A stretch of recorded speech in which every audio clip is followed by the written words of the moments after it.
What's going on, everybody? Welcome back to another episode of the ABJ Podcast with Lily from WITCHCRAFTS by Lily. What's going on, everybody? We are back for another episode of the ABJ Podcast. I am your host, ABJ.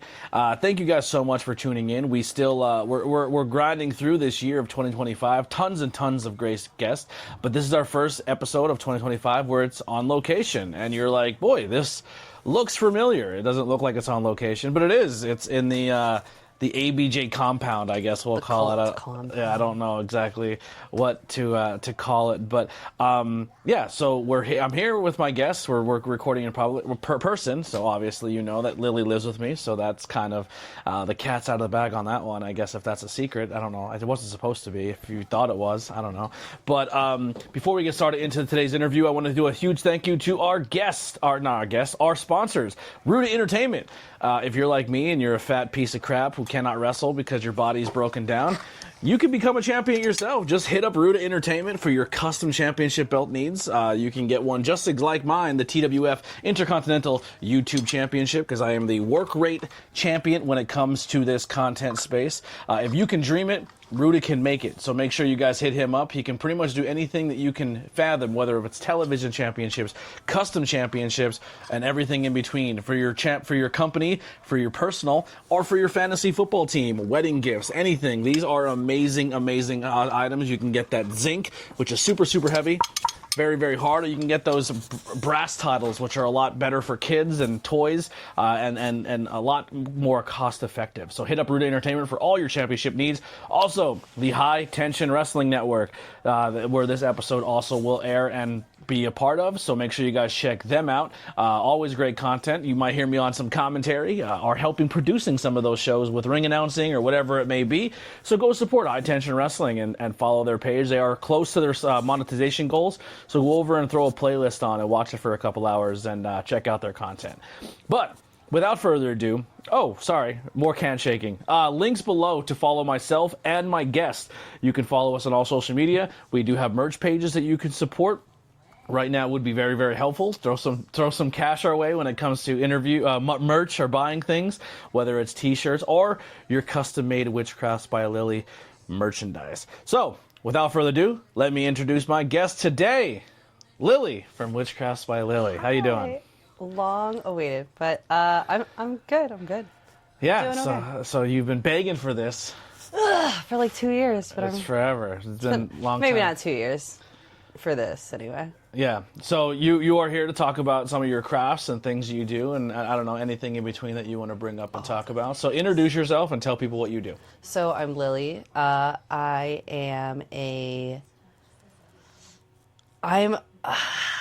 lot of things. I'm a craft person, but I'm an artist, I would say, first and foremost. I have a business called WITCHCRAFTS by Lily. You can follow me on my pages, etc., etc. But I specialize mostly in making crochet projects, but I make resin crafts. I sew.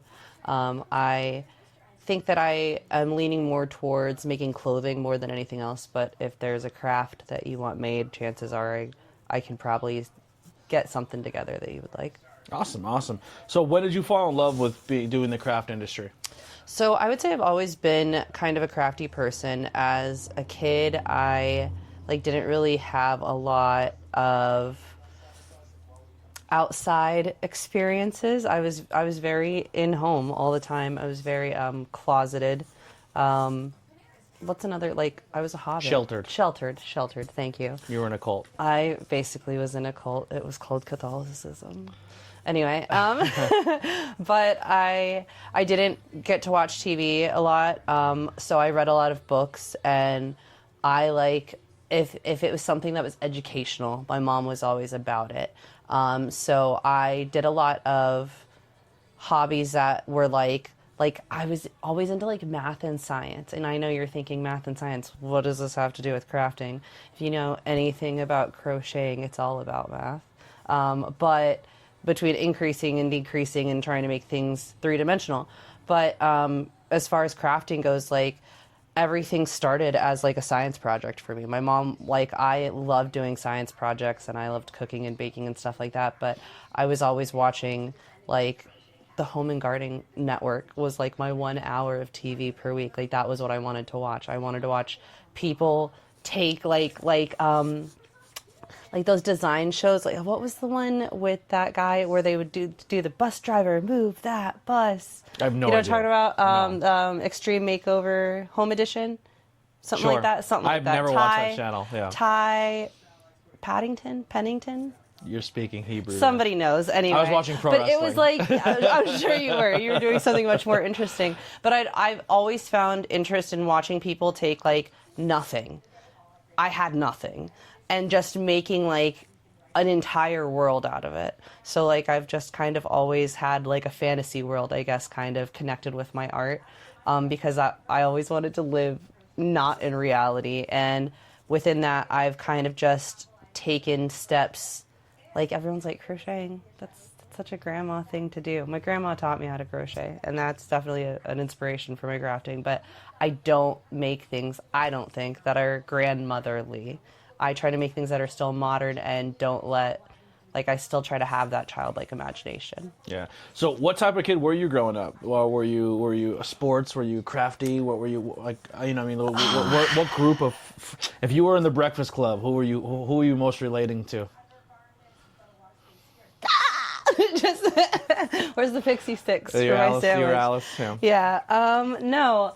I was into sports. Okay, so I really was brought up Catholic. Like that was a big part of my life. Catechism on Tuesday nights, Bible club on Wednesday nights, like Sunday church, but then Sunday school after church, like all of that. There was church choir, like a lot of it. A lot of my life was kind of encapsulated it in Religion. Yeah, in this like, hold on. Just this ability to not, I had to always have some sort of form going on, and I've always wanted to kind of like step away from that, but my mom always just kind of wanted form for me and was very controlling. So when I said that I didn't want to do religion, like the next thing wasn't choir that was with kids my age, because that would be things that had unhealthy like things to learn. Like it sounds ridiculous. It basically you was can't control somebody if you let them be themselves. Yeah, like you can't. I don't know. So the only other thing that for me was sports, and I did basketball for a bit. I did some track. I did some cross country, and then I got into in 8th grade. I was into music. Like I got really into music. I wanted to get into band, and here we go again. I wanted to play the drums. Like drums was really big on my list of things to do, and my mom was very like, no, like that's cool if you want to do that, but I have a clarinet. I played the clarinet. Your other 2 aunts played the clarinet. You're playing the clarinet. Who's your favorite clarinet player? Famous. Exactly. Nobody knows any of them. They don't exist. Kenny G's technically a saxophone player, but he also plays the bass clarinet. Yeah, he changed to an instrument that people wanted to listen to. You know. Nobody's like, boy, let me put on a good clarinet CD. Squidward. Yeah, and he's the worst. No one likes him. Squilliam. Yeah. So. But yeah, so I mean, as far as a kid, I was very much someone who was like told what to do. And I think once I hit like 18, like literally day after my 18th birthday, moved out of my mom's house, I just kind of let my freak flag fly. And I was like, here we go. I don't want to be contained into a little box. I don't want to have every sort of my life under control. And because of that, I think I've spiraled out of control, which is fun to some degree. But I think that I find the best part of my art in my lack of control. Yeah. So when did you start to pursue this as a business, and how did you get started? So I was an adult dancer, we'll say that, and an adult entertainer. And then COVID happened. I was an entertainer, as I will say, from about 2015 until 2020. So it was like it was an on and off thing. It wasn't fully all the time, but I was like bartending or doing that, or waitressing and doing that. But when COVID happened, it was like, this was always just like this little something hobby that like I could do whenever I was feeling like stressed out. But COVID happened and it was like, I need to figure out a way to make money right now. The gentlemen's clubs are closed. The bars are closed. The restaurants are closed. Like, you need to find money and you need to find it now and you need to figure out what to do. And honestly, I was at this point in time, I had just gotten out of the mental hospital. I had done a stay there for not being in the best mental state of mind. And I was staying with a friend of mine because, like, I didn't want to go back to the environment that I had been in prior to being in the hospital. So I was staying with a friend, and then COVID hits, and she's like, I have an RV outside, or you could hang out in the house, whatever. But so I started with the RV, and I started like fixing it up as like something for me to do to keep my mind occupied. But then she found a sewing machine in her attic, and she was like, she was a nurse. Shout out to Kippy, you're like my savior. But she had an entire like a loft full of scrubs that she had collected from like the past 20 years. So we just spent like a week going through all of this fabric and deciding which ones I liked and doing things like that, and like cutting up and making a design for a face mask. And I was selling face masks to people because nobody wanted to go outside without a face mask. So that was initially where I was like my friend was like, you are really good at this. You're pumping out like 20 masks a day. You're selling them for $5 a piece. Like, you're doing good. And then it was like, yeah. And then a month later, everyone was like, oh, you don't need face masks to go outside. So it was like, okay, I got to figure something else out, but I want to keep doing this. Like, it's not just something that I like to do. I'm actually good at it. So that was kind of really the beginning of it. Yeah. Where to go from there? Everywhere. Like I said, I do struggle with my mental health. So I eventually moved. I was living in Texas at the time. I moved back up to Pennsylvania in August of 2020.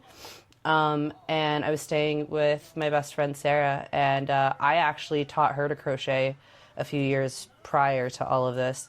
But like staying with her, I ended up working at a assisted living home as a personal care assistant. And like I found myself like just oogling and ogling over all these old ladies' blankets. Like, oh man, I really miss doing that. Like, that was something that my grandma did with me. And like I would talk with these people. I was working in the dementia unit with people who didn't necessarily have family that came and saw them all the time, or didn't remember who their family was. And like, but they would have like, I specifically remember this one woman, we'll just call her Ginger, but she had a blanket that every time she would grab it, she would be like, my mother made me this blanket when I was in the 6th grade, and it's pink because I used to dance and I was in ballet, and then she, you know, like that, it was just something that always brought like a memory back to her, and it was where I started like, you know what, I want to start. Did her mom actually make it, or did she make it? I have no idea. To this day, I have no idea. Not funny that she can't remember. I'm just saying. I have no idea. And honestly, that was a sad case too, because she had early onset dementia. But it was something that brought But it was something that like it memory. meant something to her, and it was a positive memory. And it was like, oh, like even if, let's say that blanket was bought from the TJ Maxx, but it reminded her of that blanket that her mom made her. There was something there that was tangible that she could still hold on to. And so I think that like really at that point in time, I had been more into making stuff with, I had bought a Cricut. I was making like resin crafts. I was making like tumblers and earrings and things like that. And then I was like, you know, I want to start making stuff that like can be like an heirloom, that can be like passed down. And so I started like crocheting again, and just letting crochet being my comfort thing, my comfort everything. Like not just something to make. I was making scarves, I was making beanies, but like not to sell, just to be like, just to pour my heart into, for lack of a better term. If I was upset and I came home and I didn't, you know, I was angry, or I lost a patient and I was just sad, I would sit there and I would cry my tears into something and make it and like be able to still have that emotion. And like I can look back at everything that I'm sitting here with and remember when I made it and like things that I was going through at that point in time.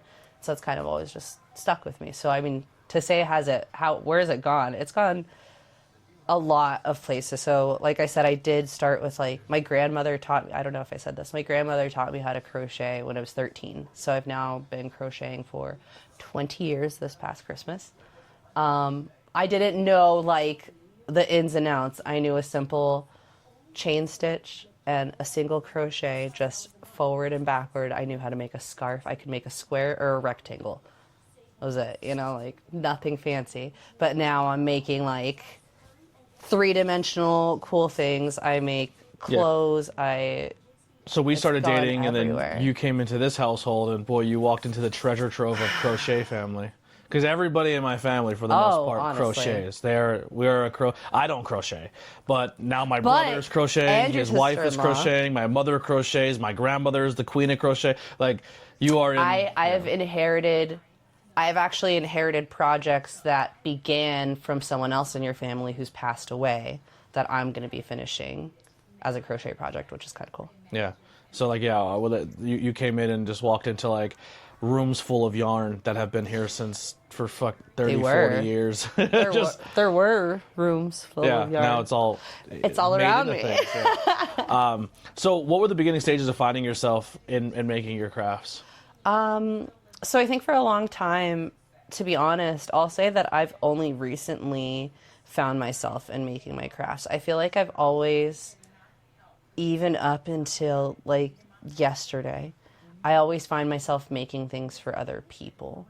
And I'm not upset about it. Like, I get happy when people ask me to make something for them. But making something for me and making something to my standards is so difficult for me because I have a high standard for myself. I have this ability of, I have a disability. I have this issue of like self-doubt constantly.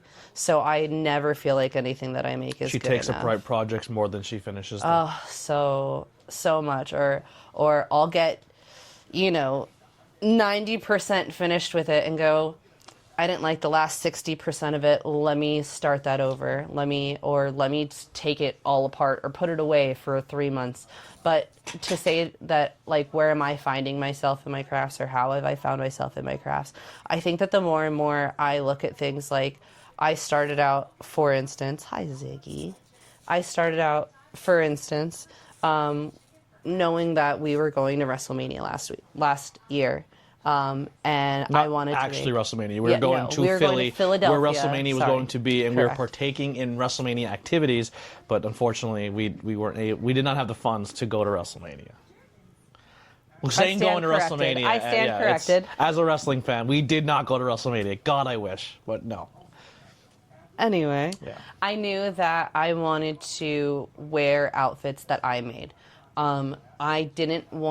I wanted them to have the Philadelphia inspiration in them, but I didn't want them to scream like I love Philly. So I made like this granny squared sweater, which is still like the Philly Eagles colors, but it's something that is not like, hey, I'm an Eagles fan all the time. Like you could see someone just wearing it over like a black dress or something and being more casual about it. But finding my way through things is like a manic episode for me. Like I think having a bunch of different thoughts all the time is hard for me to track. But when I get caught up on something, everything will take suit of that. For instance, we've got Beetlejuice. Everything. I had a Beetlejuice phase of like, my apartment was Beetlejuice. My furniture was Beetlejuice. My everything. I hope the purrs don't get picked up in the microphone.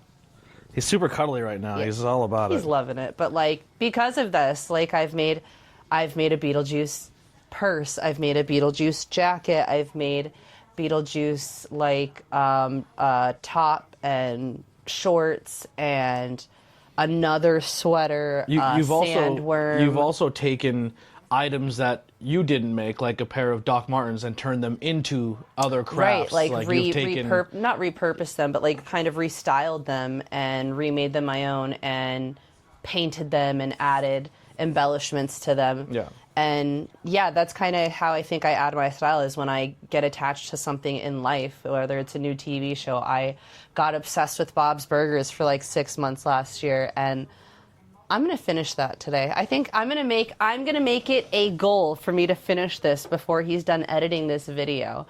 But I went through like 6 months of just watching Bob's Burgers, so there's a coochie copia I never finished. There's no eyeballs on it. I'm going to make those either. today, though. Well, no, he's the good one. Yeah. But like, I think that's how I find myself, though, is like, I'll get obsessed with something, or somebody introduced me into wrestling, and I was like, I don't know where that is. Sorry, Ziggy. There it is. And I spent like 3 months making a Christmas present. 3 months?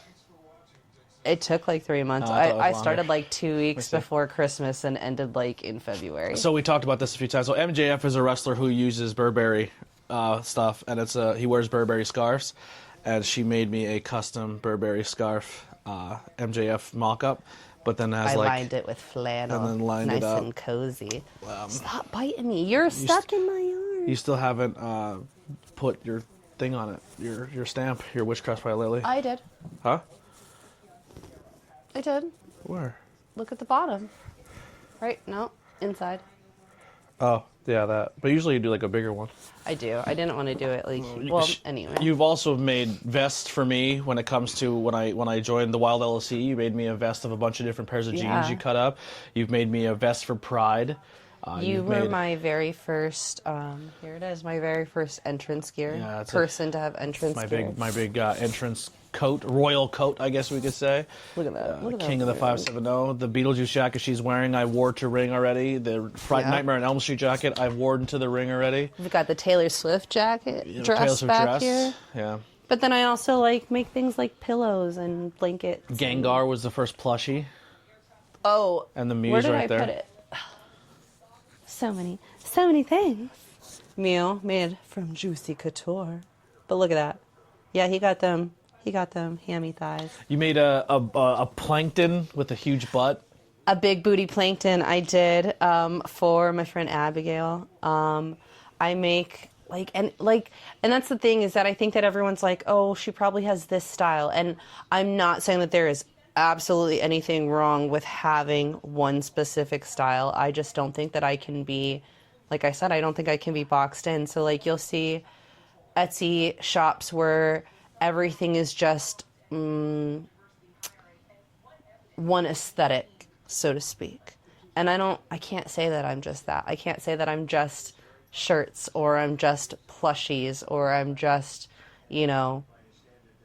I make Pride gear. I make wrestling stuff. I make entrance gear. I make occulty things. Yeah, like I don't want to be known just as someone who, like, I want to have my own style, don't get me wrong, but I want to have my own, I want to do everything. I don't want anyone to say, oh, well, she only does this. Like, if someone says, like, I was watching something earlier where someone was like, oh, well, we don't switch our formula, right? Like, we have this kind of chapstick, I think it was, let's say. And I know. Hey. It's always something. And we have coconut oil, and somebody comes and asks us to change our formula. And we're not going to do that, because then we'd have to change our formula for everybody else who's allergic to coconut oil. I'll be that person that changes my formula. I'll keep my coconut oil-based formula, but then make one that's avocado-based. Like, yeah, I want to make the stuff that I want to make, but I want to make stuff that other people want too.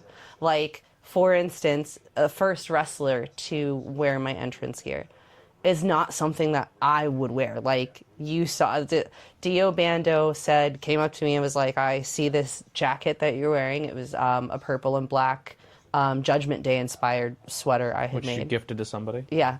But I was wearing that, and he walked up and he was like, yo, I need this. I need something like this that matches my gear. Let's talk about it. And within a month, I had a hot pink, ombre to baby pink, crop top, hooded sweatshirt with little hearts crocheted all over it, and like Little not Easter eggs, something Sam.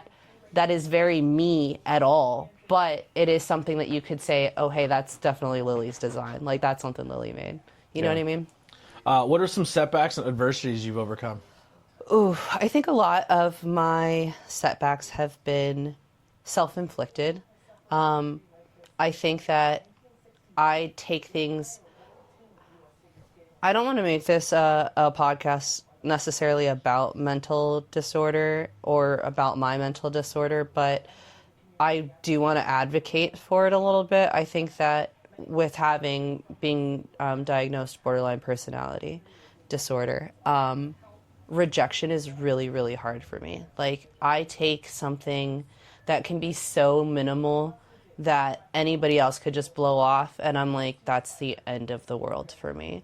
So, for instance, I could take all of my stuff to go sell at a show, you know, whatever, and not sell anything, or someone say, your prices are too high, and I'm like, okay, well, I'm done. And that's kind of been my biggest setback, is I let the negative get to me. Like, I let it just shut me down instead of keeping this positive mindset. Like, I feel like I'm constantly on this, like, I want to do better, I want to do better, I want to do better. Like, I literally have a mantra, so to speak, like, written on the mirror that just wake up today, do better than you were yesterday, do better than you did yesterday, and everything else will fall into place. And I fully believe that, but then I'll let one little thing just derail me, and it just kind of, I'm off track, and I'll get off track, and I have to, like, find my way back, and I think that's my hardest thing. Yeah.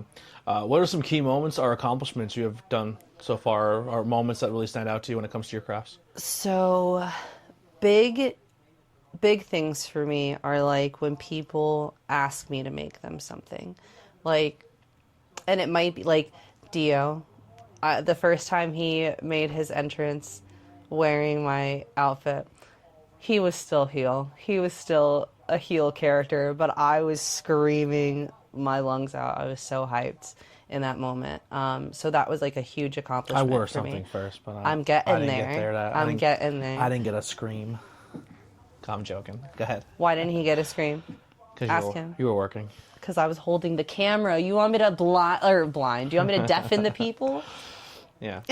No, but that was a huge accomplishment for me too, is you asking me like a week before your debut, but I was like, that wasn't even, he didn't even ask, I'll be honest. That was like full on, I'm taking on this project.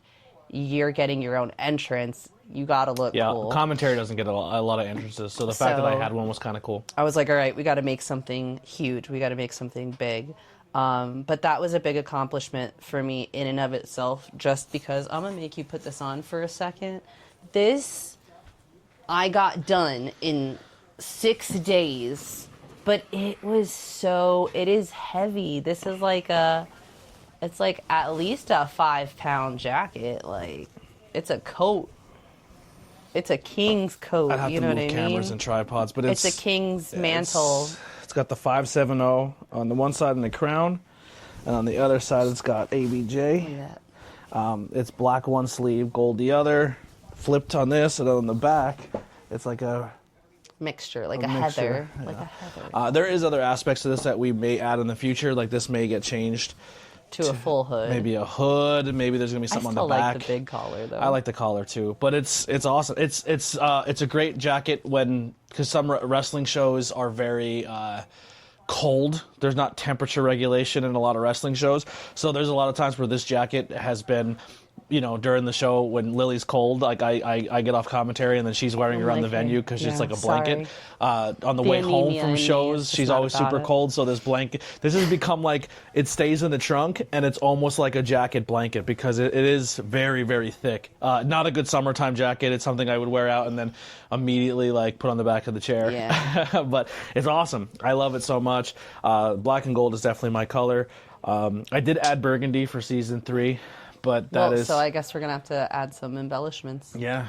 Maybe the sigil on the back can be red. There you go. Yeah, we want to put a big sigil on the back. But yeah, I love it. It's super cool, and being one of her first projects, it means a lot to me too. I really enjoy having this. Yeah. That was one of my big, and then I decided for a bit there I was going with cardigans. So yeah, dude, cardigans became a thing. I still love making cardigans. I'm still going to make cardigans. That's not going anywhere. I'm trying to incorporate more sewing in with my crocheting now. I want to incorporate the both of them. Like, crocheting is a love for me, but my wrists say no. Yeah, my next horror our October months of this year coming up are going to be super dope because she has a lot of really cool horror movie cardigans coming. So I have a Freddy one, I have a Beetlejuice one, I know there's a Jason one, a Michael Myers one. The Jason one has started. I have the pattern for the Michael Myers. I'm going to do a Chucky. Chucky. Oh, yeah. Well, see, here's where I'm at with the Scream one. Well, don't say anything. We'll have to surprise later. But it's on the works. Let me tell you. No. I will go ahead and say this. I'll give you a little insight on the production of a designer right here. Here's where I'm at with the Scream one. I want you to have a few different colors of cardigans. I don't want all of them to look the same, which is why I'm also still kind of between the Michael Myers and Chucky, because the blue with the different or solid blue for Michael Myers, But with that being said, I would have you choose one of those two. And I'm hung up on Scream. Do we do a ghost face or do we do a Terrifier? Because I would do both. So here's what I was going to say. Or do on the same thing, like the front being one and the back being the other. So like you the would Scream have one, I think would be cool to have the first one with a hood. So that has a hood, and then it has the phrase. So the reason why I say this is because the Scream one, I would do the black side of it, like Scream, right? Like with exactly like you're saying with the frayed out arms and everything. The white side with like the little black feathering that Art has, like his little ruffles. I would say two different. With his little ruffles. Yeah. But I would have on the back of the black side where it meets right in the middle, the silhouette of the knife with his face, with ghost face in it. And then on the other side, the silhouette. I think it's a cool idea, but I think Art and Scream are two wildly different things for me. In my mental thing. But I think it's a cool idea. I like it, but I would like an individual Scream and individual Terrifier. If it's possible. What was the question? Key moments are things. Right. Yeah. Right. We went on tangent. Yeah.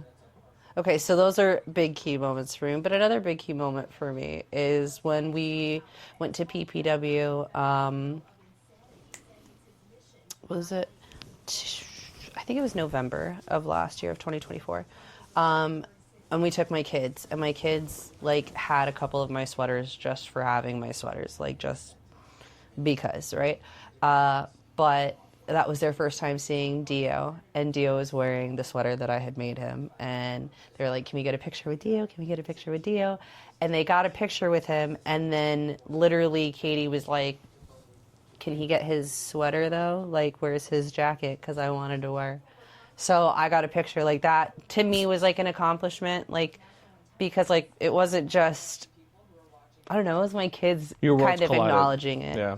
And my kids being proud of things that I've made and been how come you're not supporting my mom? Kind of, I don't know, but that was really big for me too. And then now, I think I wouldn't necessarily say an accomplishment, but something that I've had, I think I said it, I was alluding to it before, people asking me to make stuff for them.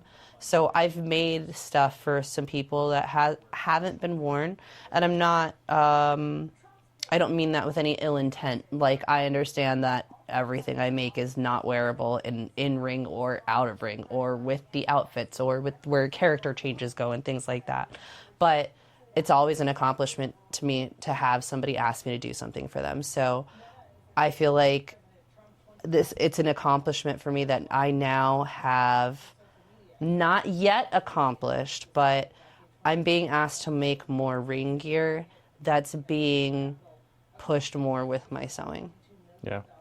Yeah. Don't you have a ring gear that you're supposed to make somebody that is on TV too, that you're supposed to be working on? That's on TV. Yeah. You had a conversation at Phantom 6 with somebody about making something. Fall through? Yeah. Oh. We'll get there. Okay. Maybe one day. Maybe one day your crafts will be on TV. That's the goal. Yeah. That's the goal. Sometime maybe it shows up on WrestleMania one day. Full It's circle. gonna show up. No, it's not gonna be. It's not gonna be a WrestleMania moment. Might be. You never know. It's gonna be an all-in moment. An all-in. Yeah. There you go. What are your influences and role models? Okay, so the world of design is so vast and just crazy everywhere, but like Lady Gaga, first and foremost, like art is art, but I think that she's not afraid to be herself. She is humble, but she is crazy and zany, but like not in a pick-me kind of way. This is who I am, take it or leave it. And I've always loved that about her. But as far as like actual designers go, Gunnar Death Rage is someone I've been following for years on like TikTok, who's just someone who I've just been watching pin fabric and drape fabric. And I know nothing about draping fabric or pinning fabric, but like I'm just watching them like for hours at a time, just getting a little medicated and turning on some of their videos and like just listening to their calming voice and watching them make a project, whether it be a bodice for a dress or a corset or like an entire suit from like head to toe, and just being mesmerized with it. But like watching someone having not just like a patience for it, but a passion for it as well. I think that that's something that they really embody that kind of got me into it. Who's the drag performer that we watch a lot? Silver Fox or whatever? Oh my gosh, I love that. That's what it is. It's called Silver Fox, right? Oh, fucking awesome. Amazing. The best. I would want a Silver Fox leather jacket. I never So owned a many. leather So jacket. they have but so many different- That Beetlejuice jacket was so good. For the record, the person that Tony's talking about. Follow them on social media. They're really, really good. Yeah, I think it's at Silver. See, you've got me really messed up. Is it Silver Fox or is it Silver Rocks? Rocks. I think it might be It's Silver Rocks. ROXX. Yeah. But it's like underscore. They're unbelievable. But at any rate, And their drag is super good. if you go to their website, all of their designs you can get their patterns for. Like whatever they make and they design, they have like where they put the LED screens like in their leather jackets and stuff, and you can go to their website, get the pattern for the jacket, and then download the software that you need to put into your LED screens. wild. Like they share. There's nothing gatekeeping about them, and I love that. Yeah. They did a really cool Bob's Burgers drag where they did Bob and Linda. Oh my god, I love that one. They did him. The Grinch. Oh my god. Him from the Powerpuff Girls. The That old him's right back Greg. here. I have him tattooed on me, so that was really cool. They're really, really good. The I'm old like a Greg really one big fan of killed them. me. Huh? I love that. Old Greg. Yeah. They're super talented. Any other role models or influences? So honestly, that you said that, another person that that really I think speaks to my heart, Katya Zamolodchikova. Don't whisper. You have microphones on you. I didn't think I was for it, but Katya, Trixie and Katya. Katya Zamolodchikova. You know her? I've heard of her. You've heard of her, no. Honestly, I think that they are someone, again, that's just not afraid to be themselves, and I think that's something that I struggle with a lot, but... I'm not afraid to put their struggles out there either. But exactly, that's something I struggle with, is not just being afraid to be me, but being me unapologetically. I think that's something that I struggle with a lot, is I apologize for everything under the sun. I apologize for the sun. You know what I mean? Like just, but that's another huge influence for me to like, just kind of like, don't let everybody else, like, don't worry about what everybody else is doing or what everybody else is thinking. Just kind of just keep going. Like, because Katya just keeps going. Yeah. Through addiction, through everything. I love them so much. Them and Trixie, they're super cool. Where are we at here? Goals you have set for yourself personally or with your crafts? So a personal goal that I have set for this year is to get at least 3. I've got 2 in the works. But I want to get 3 pieces of entrance gear done this year. I want to get them shown across different promotions, though. So I have an idea for who I want my third person to be, but at this point in time, I have two guys to promote, well, more than 2 promotions, like a few different promotions where people will be seeing my entrance gear, but that's a big goal for me this year, is to get a female wrestler to wear my stuff around and like not promote me, but like kind of just to get people to be like, wow, that's different. Like, who would you want as a female? If you could pick, you could pick a female of talent to wear your gear, or you can make something for that you connect with. Who would it be? Cosmic. Cosmic? In a heartbeat. Really? Like, I have a whole in my brain how I already have Cosmic would have been number 2 outfit. pick for I would have thought for you. Really? Yeah. Number 1, I would 100% said Sammy Chaos. See, Sammy's so high on my list, but like, I think for Sammy's aesthetic, like, crochet is soft and comfortable and cozy, and Sammy is, I will break your freaking face in. Like, I'm not putting her in crochet. She will rip that in half and then choke me with the yarn. Oh, you're saying like in-ring gear? Yeah, not necessarily in-ring gear, any kind of gear, but like, you're not going to watch Sammy Chaos come out in a cardigan. Yeah. That's not Sammy Chaos's style. Do you know what I mean? Like, it's not so much that I don't think I could make something that she could wear, but her character in and of itself is not someone who is soft, cozy, and comfortable, whereas Cosmic is, I'm pretty, I'm cute, I'm your favorite, I can be that soft, feminine, and then I'll beat your face in. Yeah. You know what I always thought Sammy would look dope in? And if somebody can make it like with resin or whatever it may be, it would be super dope. A mask that's only halfway covering her face? No, like almost like an Immortal Joe mask from Mad Max. Yeah. Because I think Sammy says a lot with her eyes. Yeah. And I think when she comes out and it's almost like that Big Van Vader. Well, now I have to get this done. It looks like, it reminds me of Big Van Vader, where Vader came out with the big headpiece. But I think Sammy puts a lot of work into her eyes and her makeup and the way she sells her eyes. And then she comes out with that like gas mask looking thing, like Riot Chaos is what I think. Yeah. And then she just takes that off, and then you're dead. Oh my gosh. And then have her just, listen, I'm like doesn't probably wrestle in it, going but just too comes far. out with it. No, I'm probably going too far. But you know how she does like the cracked makeup look? So having her take it off and then having like a black blood packet and then just like bleeding out the toxic chaos, like that would be amazing. I think she had like her Big Van Vader mask or like Wasteland mask. I don't know, just really dope. I have to make this I have to make a steampunk era Mad Max Sammy Chaos. Yeah, I think that's what I envision. What are some hobbies or interests you have outside of your industry? Okay, so I would say my industry is pretty much craft making, designing clothes. More on that side of things. Roasting. Yeah, it is a little toasty. A little more on the side of clothing design and really like home design. But outside of doing that, I'm looking for inspiration for my next piece. Like, I know that sounds so boring, but like if crocheting takes a lot of time, okay? So I'm currently working on a blanket for my daughter. I am 3 seasons into the 100, and I'm maybe like 8 inches into the blanket, which is not a lot of length, but it takes a long time. So I'm watching the 100, and I'm sitting here kind of like we were just talking about Sammy Chaos and like a Mad Max style thing. I'm watching the 100, and I'm looking at these like Kate, like it's a hoodie, right? But it's a hoodie that just survived nuclear Earth for 100 years. So it's ripped apart. But how can I make that in crochet? So like, it sounds silly, but like my hobbies are like looking for what's my next thing. Mm-hmm. Even like watching wrestling, I'm sitting there looking at like, oh, I like how Tiffany Stratton wore this. And what if I did this with denim? Or if I did this with this kind of fabric to where it could still like just kind of, I'm just always imagining things, keeping my head in the clouds. Yeah, watching a lot of anime and do that too. Yeah, medicating. Yeah, medication. Keeping my head in the clouds.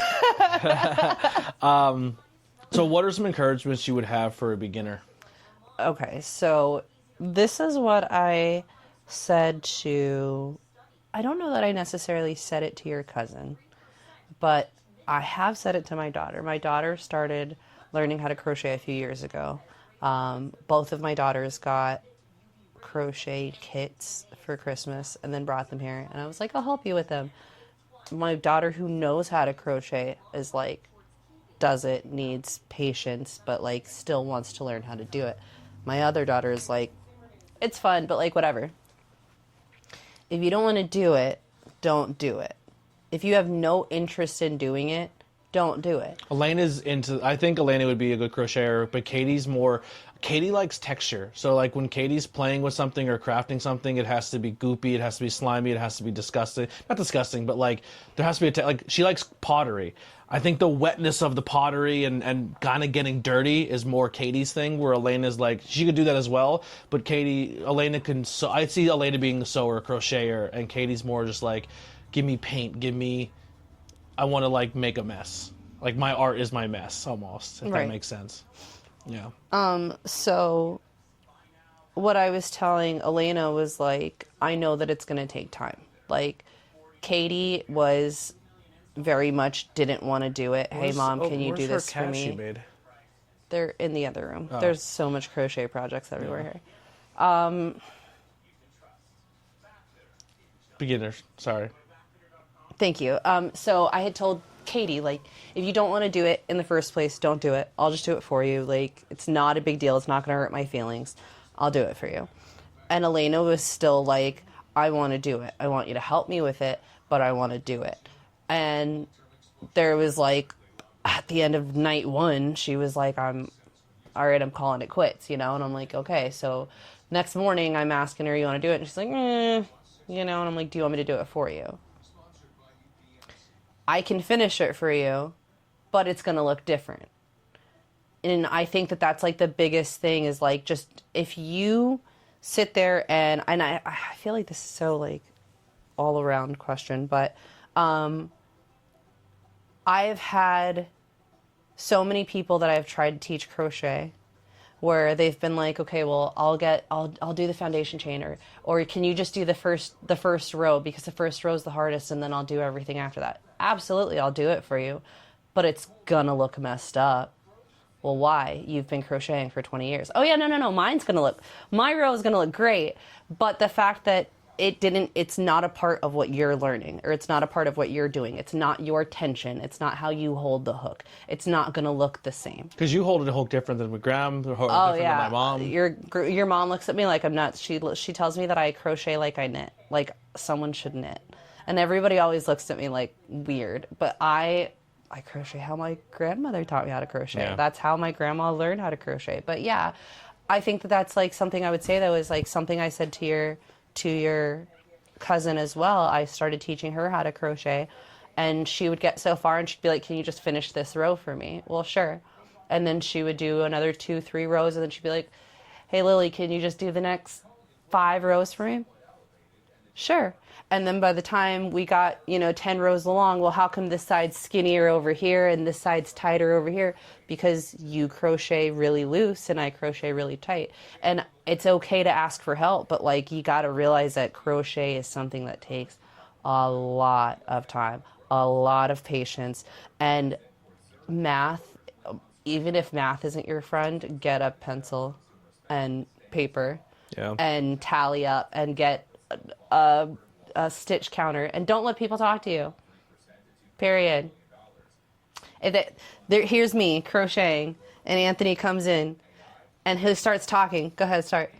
Go ahead. I don't want to. 17, 18, 19, and I will continue and he's like, oh, she's crocheting. 35, 64, and you 23. mess up a count, you got to start over. And I think that's kind of something that you personally just posted about the other day. Starting over is something that is so difficult, and it's so hard to accept sometimes, but like in crocheting you have to accept like 3 things. Number 1, you're probably never going to get it right the first try. Number 2, you're going to have to start over, whether it be start over a row, start over the last sequence, start over the last 5 stitches. You're going to have to start over something. number 3 is you're not as good as counting as you think you are. All right. What are you grateful for, and are you currently happy? I am grateful. I'm grateful for so many things. Like, I'm grateful that I've found a hobby that is also something that, like, a passion that has I say that it's a business. I haven't had, like, money coming into it, and I understand that, like, it could be another 10 years if I ever make a dime.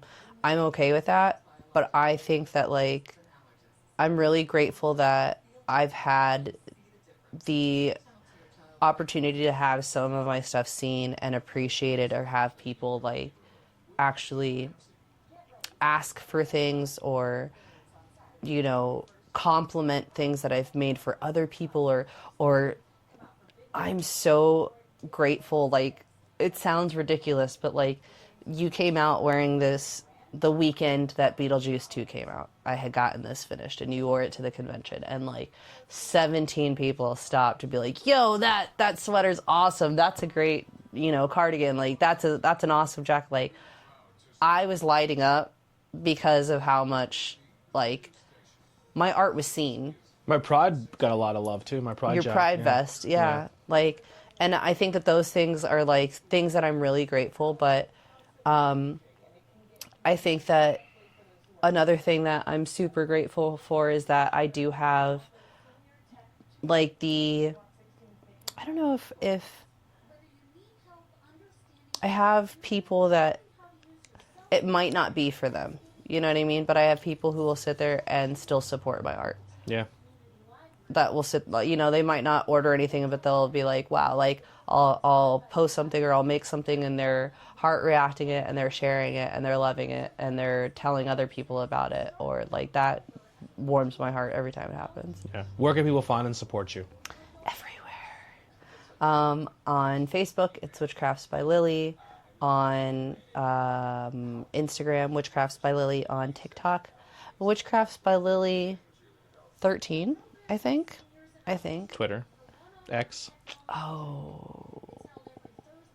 That Craft Witch Lily. Yep. I didn't think about it. And YouTube. And YouTube at Witchcrafts by Lily, where you can see me. I have a few different videos, different playlists. So I have Witchy Works in Progress, which I think you'll see me making this and his yellow coat over there. Maybe a few other projects in there for around WrestleMania week. And then I had started a project that I will hopefully soon be getting back into, and that project is called Fighting with Fashion, which is where I am interviewing wrestlers on their fashion, their design choices, and things of that nature. All right. Once again, if you made it this far, make sure you screenshot, tell people you like this podcast, comment, follow us both on social media, as well as if you made it this far, hit likes, thumbs up, share, subscribe, the whole nine. We are on the quest for 10,000 subscribers. We're growing. It's not going quick. Like right now, as the day of recording this, it's the 30th of January, and I think this month alone, I think I've gained 27 subscribers. Whoop-whoop. Which is pretty dope. That's it's good. Slow and steady wins the race, but we're getting there. And I think out of those 27, I think we have some repeat customers who are keep coming back and watching and showing love. Comment section, light it up. Help me out. That helps out a lot too. But yeah, thank you so much for coming on the podcast. Thank you guys for watching. Here's some music by the Converse Kid. We'll see you guys next time. Bye.